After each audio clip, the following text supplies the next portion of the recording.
Asyhadu an la ilaha illallah wa asyhadu anna Muhammadan abduhu wa rasuluh la nabiyya ba'da amma ba'du.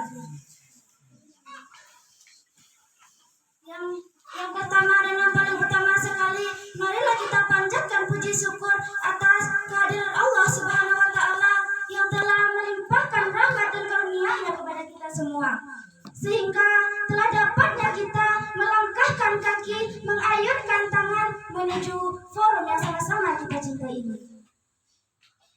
Salawat beriringkan salam tidak bosan-bosannya kita hadiahkan kepada pucuk pimpinan umat Islam sedunia yang bergelarkan Al-Amin, yang bertitilkan Habibullah Laksana Intan Permata di tengah surga, yakninya Nabi besar Muhammad sallallahu alaihi wasallam. Al-Mukarram al-Muhtaram almarhum Abu Ya Syekh Haji Ali Imran bin Hasan selaku pendiri Pondok Pesantren Nurul Yakin. Seterusnya yang sama-sama kita muliakan Abu Ya Zulhamdi, Abu Ya Kerajaan Saleh. Seterusnya yang sama-sama kita muliakan Abu Ya Ahmad Syarif, Abu Ya Mudo Makuto selaku Syekhul Ma'had Pondok Pesantren Nurul Yakin Batifaknya. Seterusnya yang sama-sama kita muliakan Abu Ya Zulmas, Abu Ya Labai Majalelo selaku Raisul Ma'had Pondok Pesantren Nurul Yakin Batifaknya. Seterusnya yang sama-sama kita hormati Dewan Hakim yang hadir pada kesempatan kali ini. Seterusnya yang sama-sama saya hormati kakak-kakak, teman-teman yang seperjuangan dengan saya. Ma'asyiral muslimin rahimakumullah.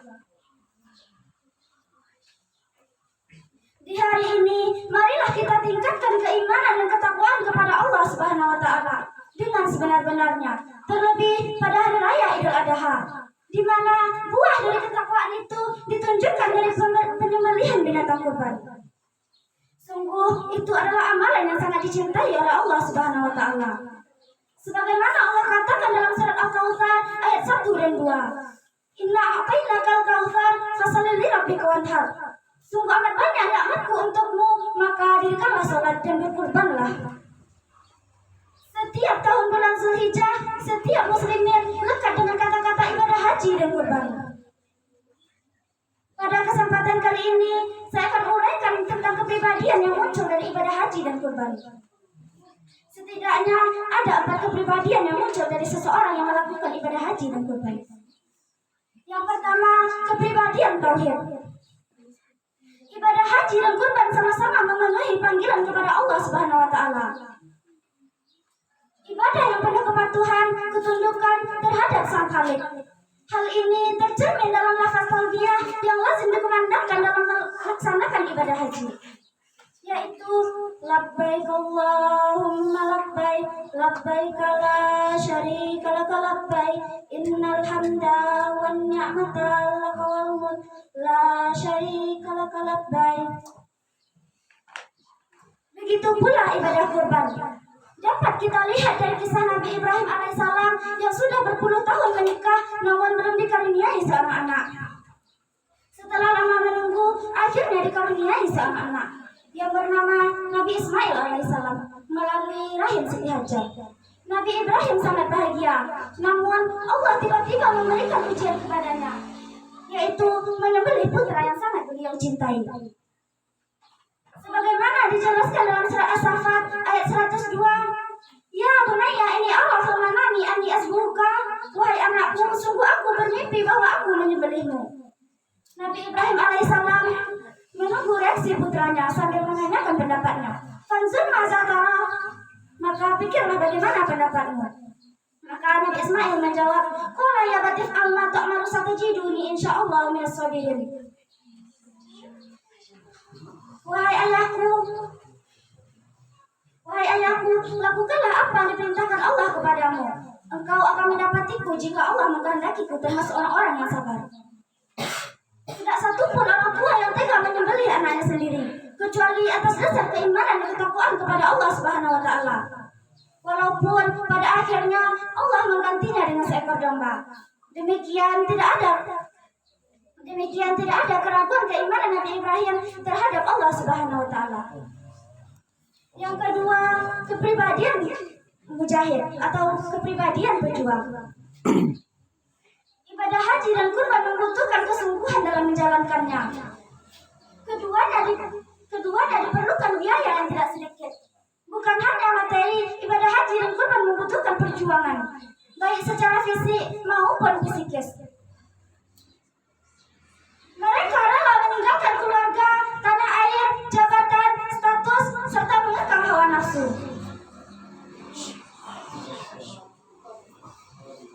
Begitu pula ibadah kurban. Binatang yang dipilih harus yang terbaik. Setelah disembelih, dibagikan kepada orang yang membutuhkan. Hal ini tidak akan terjadi jika tidak didasari dengan tekad yang kuat dan penuh perjuangan. Yang ketiga, kepribadian syakirin atau orang-orang yang bersyukur. Islam tidak pernah mengenal paksaan dalam melaksanakan ibadah. Contohnya saja ibadah salat. Kalau kita tidak sanggup berdiri, maka diperbolehkan untuk duduk. Kalau kita tidak sanggup duduk, maka diperbolehkan untuk berbaring, dan seterusnya. Sama halnya dengan ibadah haji dan kurban. Kewajiban melaksanakannya hanya bagi orang-orang yang mampu. Sebagaimana dijelaskan dalam surah Ali Imran ayat 97, yang mana pada ayat tersebut terdapat kata astato'a, yang artinya sanggup atau mampu. Dalam hal ini menunjukkan betapa beruntungnya orang-orang yang berkesempatan naik haji ke Baitullah. Dia adalah satu dari sekian juta orang yang bisa menjalankan ibadah haji.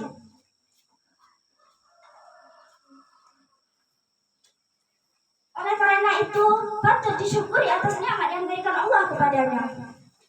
Yang keempat, kepribadian ijtimai atau kepribadian sosial.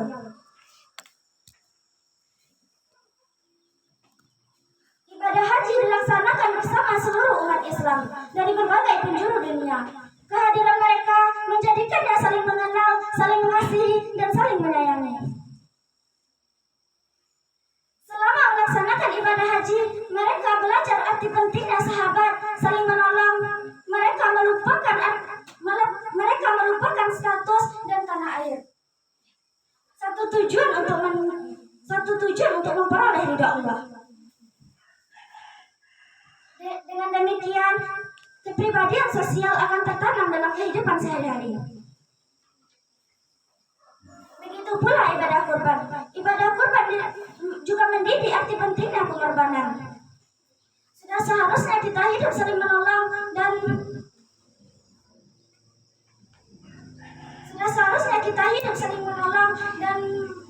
melindungi yang lemah dan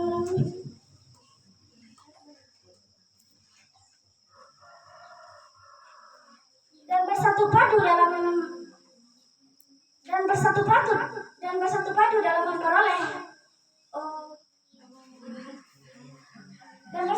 dalam memperoleh kemenangan dunia dan akhirat.